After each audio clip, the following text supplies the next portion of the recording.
Hi everybody, this is Matthew Kenslow, and during the coronavirus there has been a lot of quarantine challenges going around to, keep us from panicking and keep us from, stressing out over this, and also giving us some things to do or some thoughts to ponder while some people decide to quarantine themselves.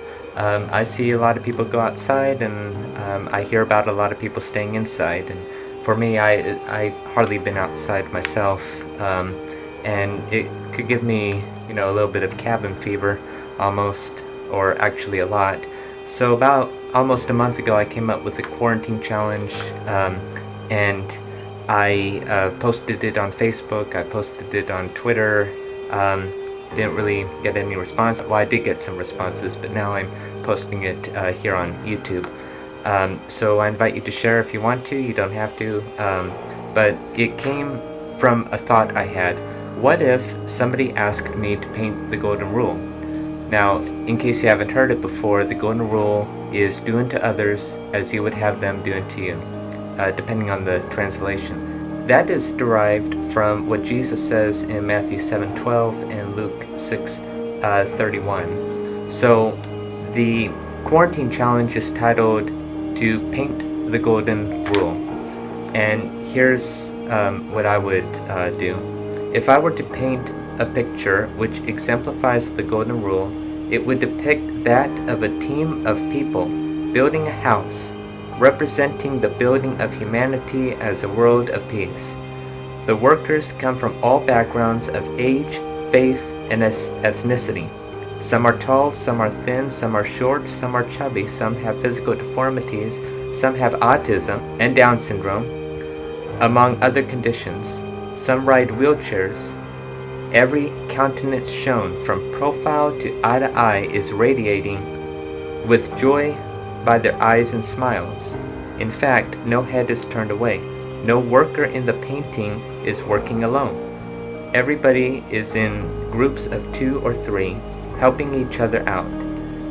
2 children paint in the designs on the walls. 2 teenagers, one on each end, walk through the construction area whilst carrying studs on their shoulders. One person helps an elderly gentleman make his contribution to the effort. One person holds up a ladder on one side, while the person on the ladder reaches down and grabs a hold of a paint can which somebody on the other side is lifting up for him. A little girl reads to a laughing baby. Children on their breaks are playing sports in the background fields, etc. and etc. The ambience is absent of strife, anger, and discrimination, and everybody works and strives toward the common goal of building a house of equality. Nobody endeavors to outdo another, and nobody gets envious of others. In every mind there is a universal knowledge and wisdom of where everybody is at in their own stage of life, pertaining to their own set of beliefs. The workers know who to talk to over certain matters and who not to talk to over others. They are open for discussion and have acceptance of how everybody was raised. Nobody uses the power of words to bring down a person.